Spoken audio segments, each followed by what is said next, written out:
আসসালামু আলাইকুম। আজকে আমি বলতে যাচ্ছি এমন একটি জমিদার বাড়ির কথা, যেটি চাঁদপুর জেলার ফরিদগঞ্জ উপজেলায় অবস্থিত।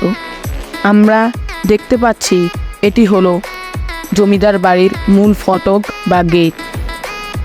আমরা দেখতে পাচ্ছি এটা মূল ফটক বা গেট। এই জমিদার বাড়িটি খুব পুরনো এবং এটি 250 বছর আগে স্থাপিত করা হয়েছে। জমিদার বাড়ির ভিতরে আমরা অনেক সুন্দর দেখতে পাচ্ছি এবং জমিদারের কথা শুনলেই মানুষ ছি ছি করে, কারণ জমিদাররা মানুষের উপর অত্যাচার করত, খুবই অবিচার করত। কিন্তু এই জমিদাররা সেরকম জমিদার নয়, এরা মুসলিম জমিদার এবং খুব ভালো জমিদার ছিল। কালের ভিত্তিতে এই জমিদার বাড়িটি খুবই শুনশান হয়ে গিয়েছে, কিন্তু এই জমিদার বাড়িটিতে এখনও তাদের বংশধররা বাস করে। জমিদার বাড়ি অনেক বড় ছিল, এখন কমতে কমতে 8 একর জমির উপর এই পুরো জমিদার বাড়িটি টিকে আছে। রূপসা বাজারে গেট আসলেই দেখতে পাবো যে জমিদার বাড়ি, সেখানে উপরে খোদাই করে লেখা আছে রূপসা জমিদার বাড়ি, এবং এর একটু সামনে গেলেই দেখতে পাবো তাদের কবর। এখানেই শুয়ে আছে তাদের ভিড় এবং জমিদাররা যাদের নামের সাথে লেখা আছে ইতিহাস, এরাই ছিল সেই বীর এবং এটাই তাদের কবর। তার একটু সামনে গেলেই দেখতে পাবো একটি মসজিদ। বাংলাদেশে কোনো জমিদার বাড়ি নেই যেখানে মসজিদ দেখা যায়, কিন্তু এই ব্রিটিশ আমলে স্থায়িত্ব এই মসজিদটি এখনও অক্ষায়িত আছে এবং এখানে আছে একটি মাদ্রাসা, যা বাংলাদেশে খুবই রেয়ার। সব জমিদার বাড়ির মধ্যে মাদ্রাসা দেখা যায় না, এই জমিদার বাড়ির মধ্যে মাদ্রাসা আছে এবং পুকুর আছে ডান পাশে।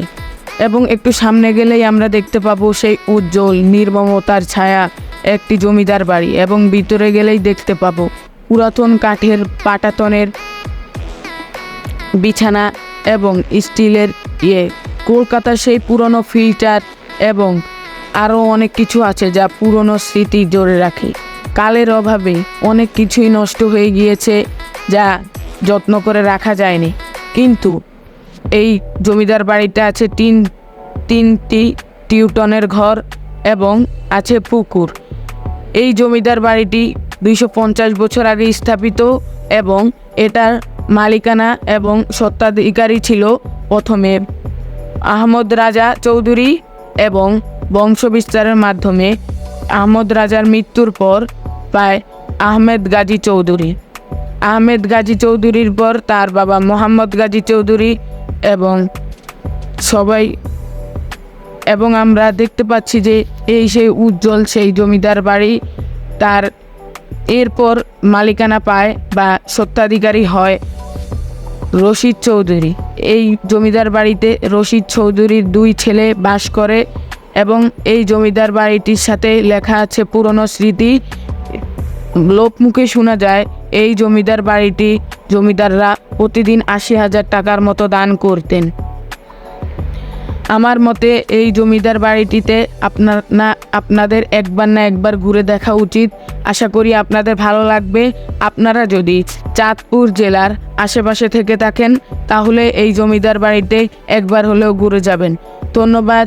ভিডিওটি ভালো লাগলে লাইক, কমেন্ট, শেয়ার, সাবস্ক্রাইব করবেন এবং আমার চ্যানেলে hit the bell icon. Please subscribe. আসসালামু আলাইকুম। আরও খবর জানতে কমেন্ট জানান।